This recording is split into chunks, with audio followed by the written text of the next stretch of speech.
আমরা আসসালামু আলাইকুম। ওয়ালাইকুম সালাম। আমরা আছি ভোলা বাংলাদেশে। আপনারা জানেন যে দক্ষিণ একটা অঞ্চল আছে, আমাদের একমাত্র মহাদ্বীপ ভোলা জেলা। জি। ভোলা জেলা থেকে আসছি।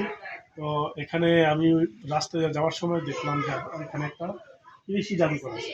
তো আমি এটা দেখার জন্য উদ্যোগী হয়ে এখানে চলে আসলাম। আসার পরে আপনার এমন কিছু যন্ত্রপাতি এখানে দেখলাম যেটা আমি জন্মের পরে কখনোই দেখি নাই। হয়তো নাম শুনছি দাদা দাদি নানা নানি থেকে, কিন্তু এখানে আসা ওগুলোর সাথে আমি পরিচিত হতে পারলাম। তো এগুলো আপনি কত সাল থেকে এইভাবে সংগ্রহ করতেছেন, বা এটা প্রতিষ্ঠা থেকে আপনি? জি, এটি আসলে আমার প্রয়োজনে আমি করেছি। আমি প্রথমে করেছিলাম আমি লাইব্রেরি।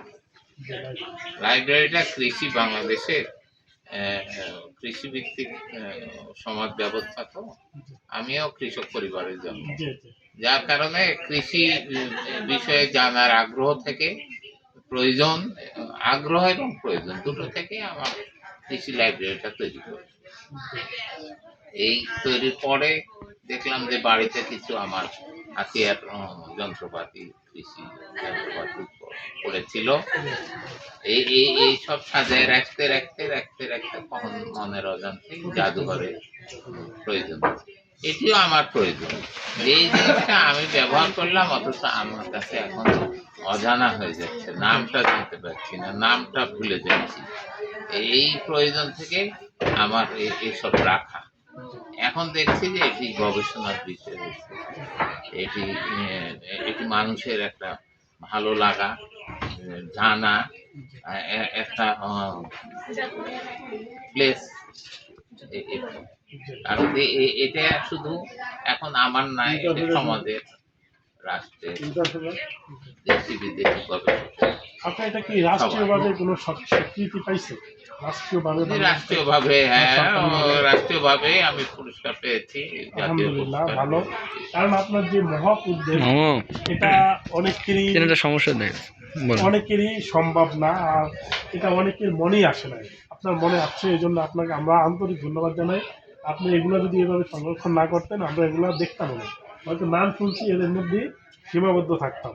তো তারপরেও এখানে আইসা যতটুকু দেখতে, আপনার এখানে কি পর্যটক আসে দেখার জন্য? জি, সবসময় এবং দেশি বিদেশি গবেষকরা এখানে ফ্রি থাকতে পারে, থেকে গবেষণার কাজ করে। এখানে আপনার থাকার মতো স্পেস আছে, ঘরটা আছে? জি, আমার এখানে ওই রকম। আর ভিতরে ঢোকার জন্য কোনো না,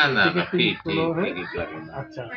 আর এমনিতে যদি বিশ্বের বাংলাদেশ এবং বাংলাদেশের বাহিরে ইন্টারন্যাশনাল ভাবে যে কোনো কেউ এখানে আইসা আপনার এগুলা পরিদর্শন করতে পারে, গবেষণা করতে পারে। যে আর এমনিতে আপনি এগুলা থেকে কোনো আর্থিক? না, এসব আর্থিক কোনো আয়ের এই জায়গাটা না। আপনি কি পেশায় আছেন? আমি এমনি কৃষক, আগে শিক্ষক ছিলাম, অবসরে গিয়ে। ও আচ্ছা। তো এখন অবসর অবস্থায় মন ভালো রাখার জন্য মোটামুটি এখন অবসর ওই চাকরি থেকে অবসর, কিন্তু আমি সবসময় কাজের মধ্যে আছি, পড়াশোনা, হ্যাঁ, প্রকাশনা, লেখালেখি।